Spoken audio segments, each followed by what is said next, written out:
ओम शांति। ओम शांति। ओम शांति। 6/2/25 प्रातः मुरली। ओम शांति। बाप दादा मधुबन। मीठे बच्चे, पुरानी दुनिया के कांटों को नई दुनिया के फूल बनाना, यह तुम होशियार मालियों का काम है। प्रश्न है, संगम युग पर तुम बच्चे कौन सी श्रेष्ठ तकदीर बनाते हो? उत्तर है, कांटे से खुशबूदार फूल बनाना। यह है सबसे श्रेष्ठ तकदीर। अगर एक भी कोई विकार है तो कांटा है। जब कांटे से फूल बनो तब सतो प्रधान देवी देवता बनो। तुम बच्चे अभी 21 पीढ़ी के लिए अपनी सूर्यवंशी तकदीर बनाने आए हो। गीत है, तकदीर जगाकर आई हूँ। ओम शांति। गीत बच्चों ने सुना। यह तो कॉमन गीत है, क्योंकि तुम हो माली, बाप है बागवान। अब मालियों को कांटों से फूल बनाना है। यह अक्षर बहुत क्लियर है। भक्त आए हैं भगवान के पास। यह सब भक्तियां है ना। अब ज्ञान की पढ़ाई पढ़ने बाप के पास आए हैं। इस राजयोग की पढ़ाई से ही नई दुनिया के मालिक बनते हो। तो भक्तियां कहती हैं, हम तकदीर बनाकर आए हैं, नई दुनिया में सजाकर आए हैं। बाबा भी रोज कहते हैं कि स्वीट होम और स्वीट राजाई को याद करो। आत्मा को याद करना है। हर एक सेंटर पर कांटों से फूल बन रहे हैं। फूलों में भी नंबरवार होते हैं ना। शिव के ऊपर फूल चढ़ाते हैं, कोई कैसा फूल चढ़ाते, कोई कैसा। गुलाब के फूल और अक के फूल में रात दिन का फर्क है। यह भी बगीचा है। कोई मोतिये के फूल है, कोई चंपा के, कोई रतन ज्योत है, कोई अक के भी है। बच्चे जानते हैं, इस समय सब है कांटे। यह है दुनिया ही कांटों का जंगल है। इनको बनाना है नई दुनिया के फूल। इस पुरानी दुनिया में है कांटे। तो गीत में भी कहते हैं, हम बाप के पास आए हैं पुरानी दुनिया के कांटे से नई दुनिया का फूल बनाने। जो बाप नई दुनिया स्थापन कर रहे हैं, कांटे से फूल अर्थात देवी देवता बनना है। गीत का अर्थ कितना सहज है। हम आए हैं तकदीर जगाने नई दुनिया के लिए। नई दुनिया है सतयुग। कोई की सतो प्रधान तकदीर है, कोई की रजो तमो है। कोई सूर्यवंशी राजा बनते हैं, कोई प्रजा बनते हैं, कोई प्रजा के भी नौकर चाकर बनते हैं। यह नई दुनिया की राजाई स्थापन हो रही है। स्कूल में तकदीर जगाने जाते हैं ना। यहाँ तो है नई दुनिया की बात। इस पुरानी दुनिया में क्या तकदीर बनाएंगे? तुम भविष्य नई दुनिया में देवता बनने की तकदीर बना रहे हो। जिन देवताओं को सभी नमन करते आए हैं, हम ही सो देवता पूज्य थे। फिर हम ही पुजारी बने हैं। 21 जन्मों का वर्षा बाप से मिलता है, जिसे 21 पीढ़ी कहा जाता है। पीढ़ी वृद्ध अवस्था तक को कहा जाता है। बाप 21 पीढ़ी का वर्षा देते हैं, क्योंकि युवा अवस्था में व बचपन में बीच में अकाले मृत्यु कभी होता नहीं। इसीलिए उनको कहा जाता है अमर लोक। यह है मृत्यु लोक। रावण राज्य। यहाँ हर एक के, बाबा कह रहे हैं, यहाँ हर एक में विकारों की प्रवेशता है। जिसमें कोई एक भी विकार है तो काटे हुए ना। बाप समझेंगे। माली रॉयल खुशबूदार फूल बनाना नहीं जानते हैं। माली अच्छा होगा तो अच्छे अच्छे फूल तैयार करेंगे। विजय माला में पिरोने लायक फूल चाहिए। देवताओं के पास अच्छे अच्छे फूल ले जाते हैं ना। समझो क्वीन एलिजाबेथ आती है तो एकदम फर्स्ट क्लास फूलों की माला बनाकर ले जाएंगे। यहाँ के मनुष्य तो हैं तमो प्रधान। शिव के मंदिर में भी जाते हैं, समझते हैं ये भगवान है। ब्रह्मा विष्णु शंकर को तो देवता कहते हैं। शिव को भगवान कहेंगे तो वह ऊंचे ते ऊंच हुआ ना। अब शिव के लिए कहते धतूरा खाता था, भांग पीता था। कितनी गलानी करते हैं। फूल भी अक के ले जाते हैं। अब ऐसा परम पिता परमात्मा उनके पास ले क्या जाते हैं। तमो प्रधान कांटों के पास तो फर्स्ट क्लास फूल ले जाते हैं और शिव के मंदिर में क्या ले जाते हैं। दूध भी कैसा चढ़ाते हैं। 5% दूध, बाकी 95% पानी। भगवान के पास दूध कैसा चढ़ाना चाहिए जानते तो कुछ भी नहीं। अब तुम अच्छी रीति जानते हो। तुम्हारे में भी नंबरवार है। जो अच्छा जानते हैं उनको सेंटर का हेड बनाया जाता है। सब तो एक जैसा नहीं होते। भले पढ़ाई एक ही है। मनुष्य से देवता बनने की ही एम ऑब्जेक्ट है, परंतु टीचर तो नंबरवार है ना। विजय माला में आने का मुख्य आधार है पढ़ाई। पढ़ाई तो एक की ही होती है, उसमें पास तो नंबरवार होते हैं ना। सारा मदार पढ़ाई पर है। कोई तो विजय माला के दानों में आते हैं, कोई 108 में, कोई 16,108 में। सिजरा बनाते हैं ना, जैसे झाड़ का भी सिजरा में निकलता है। पहले पहले एक पत्ता, दो पत्ते, फिर बढ़ते जाते हैं। यह भी झाड़ है। बिरादरी होती है, जैसे करपलानी बिरादरी आदि आदि, वह सब है हद की बिरादरियां। यह है बेहद की बिरादरी। इनका पहले पहले कौन है। बाबा कह रहे हैं इनका पहले पहले कौन है। प्रजापिता ब्रह्मा। उनको कहेंगे ग्रेट ग्रेट ग्रैंड फादर, परंतु यह किसी को पता नहीं है। मनुष्य मात्र जरा भी नहीं जानते कि सृष्टि का रचयिता कौन है। बिल्कुल अहिल्या जैसे पत्थर बुद्धि है। ऐसे जब बन जाते हैं तब ही बाप आते हैं। तुम यहाँ आए हो अहिल्या बुद्धि से पारस बुद्धि बनने, तो नॉलेज भी धारण करनी चाहिए ना। बाप को पहचानना चाहिए और पढ़ाई का ख्याल करना चाहिए। समझो आज आए हैं, कल अचानक शरीर छूट जाता है, फिर क्या पद पा सकेंगे। नॉलेज तो कुछ भी उठाई नहीं, कुछ भी सीखे नहीं, तो क्या पद पाएंगे। दिन प्रतिदिन जो देरी से शरीर छोड़ती है उनको टाइम तो थोड़ा मिलता है, क्योंकि टाइम तो कम होता जाता है। उसमें जन्म ले क्या कर सकेंगे। हाँ, तुम्हारे से जो जाएंगे तो कोई अच्छे घर में जन्म लेंगे। संस्कार ले जाते हैं तो वह आत्मा झट, बाबा कह रहे हैं वह आत्मा झट जाग जाएगी, शिव बाबा को याद करने लगेगी।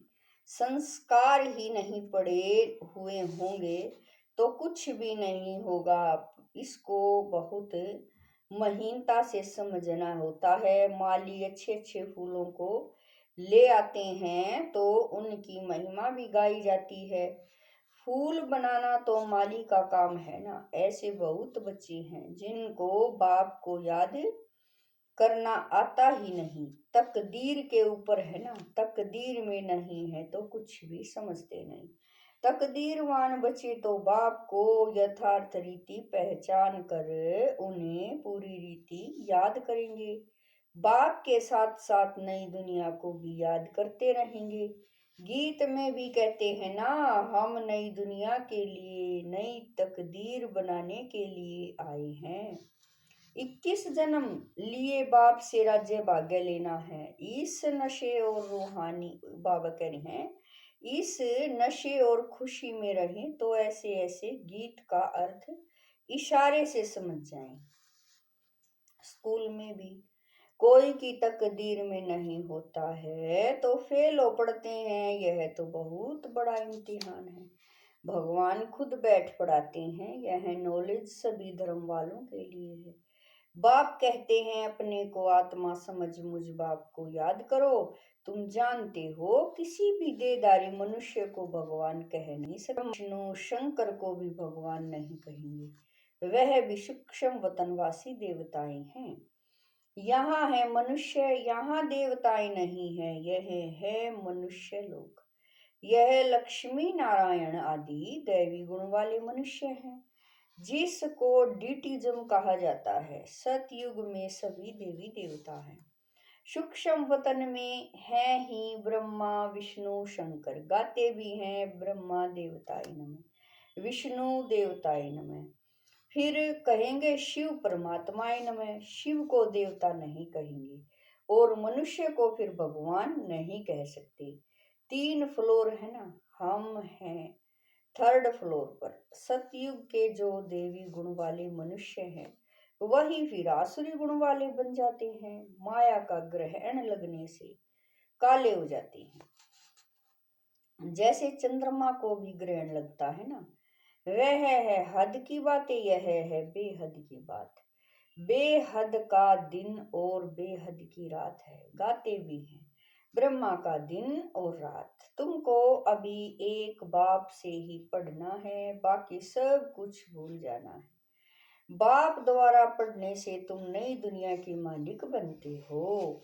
यह सच्ची सच्ची गीता पाठशाला है। पाठशाला में हमेशा नहीं रहते। बाबा कह रहे हैं पाठशाला में हमेशा नहीं रहते। मनुष्य समझते हैं भक्ति मार्ग भगवान से मिलने का मार्ग है। जितना बहुत भक्ति करेंगे तो भगवान राजी होगा और आकर फल देगा। यह सब बातें तुम ही अब समझते हो। भगवान एक है जो फल अभी दे रहे हैं। जो पहले पहले सूर्यवंशी पूज्य थे उन्होंने ही सबसे जास्ती भक्ति की है, वही यहाँ आएंगे।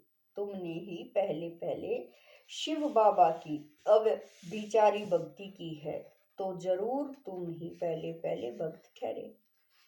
फिर गिरते गिरते तमो प्रधान बन जाते हो। आधा कल्प तुमने भक्ति की है, इसीलिए तुमको ही पहले ज्ञान देते हैं। तुम्हारे में भी नंबरवार हैं। तुम्हारी इस पढ़ाई में यह बहाना नहीं चल सकता कि हम दूर रहते हैं, इसीलिए रोज नहीं पढ़ सकते। कोई कहते हैं हम 10 माइल दूर रहते हैं। अरे बाबा की याद में तुम 10 माइल भी पैदल करके आ जाओ तो कभी थकावट नहीं होगी। कितना बड़ा खजाना लेने आ जाते हो। तीर्थों पर मनुष्य दर्शन करने लिए पैदल जाते हैं, कितना धक्का खाते हैं। यह तो एक ही शहर की बात है।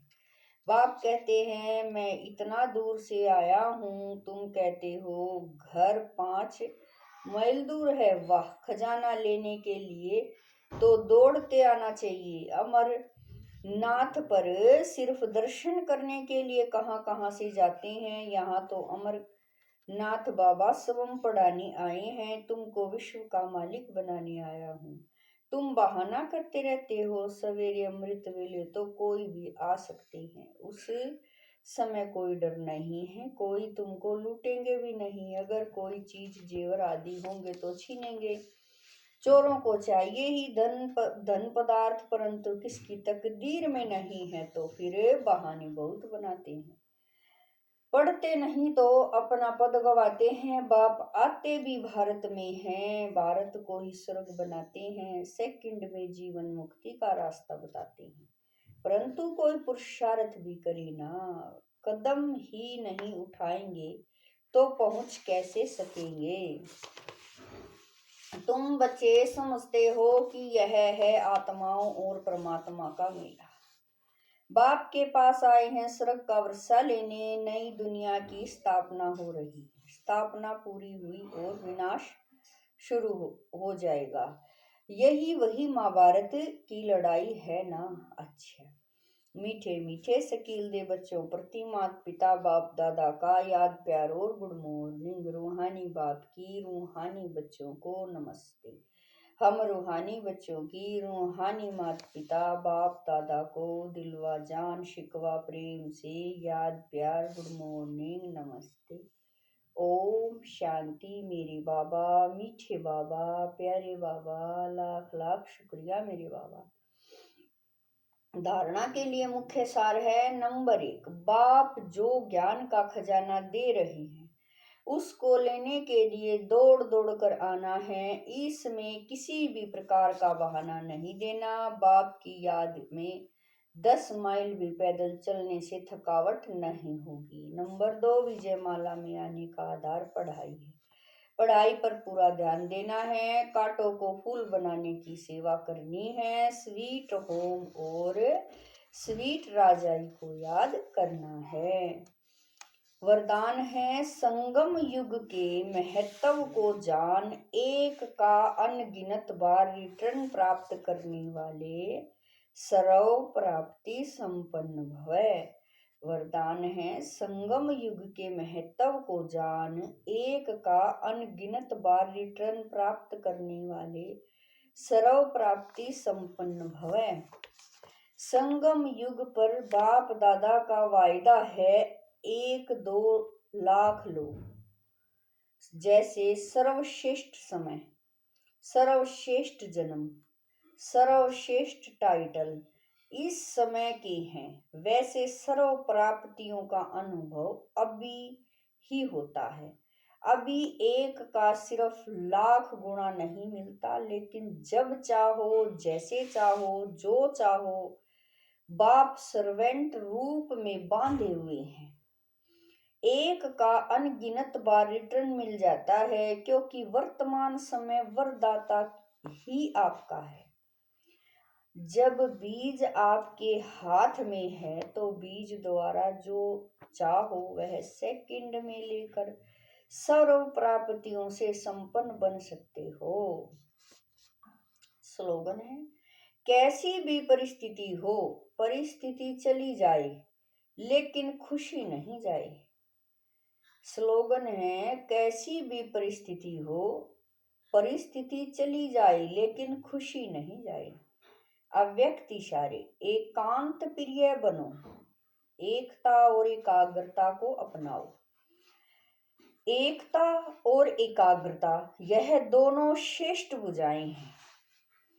कार्य करने के सफलता की एकाग्रता अर्थात सदा निर्व्यर्थ संकल्प, निर्विकल्प। जहां एकता और एकाग्रता है वहां सफलता गले का हार है। वरदाता को एक शब्द प्यारा है, एक व्रता, एक बल, एक भरोसा, साथ साथ एक मत, न मनमत न परमत, एक रस न और कोई व्यक्ति, न वैभव का रस। ऐसे ही एकता एकांत प्रिय है। ओम शांति।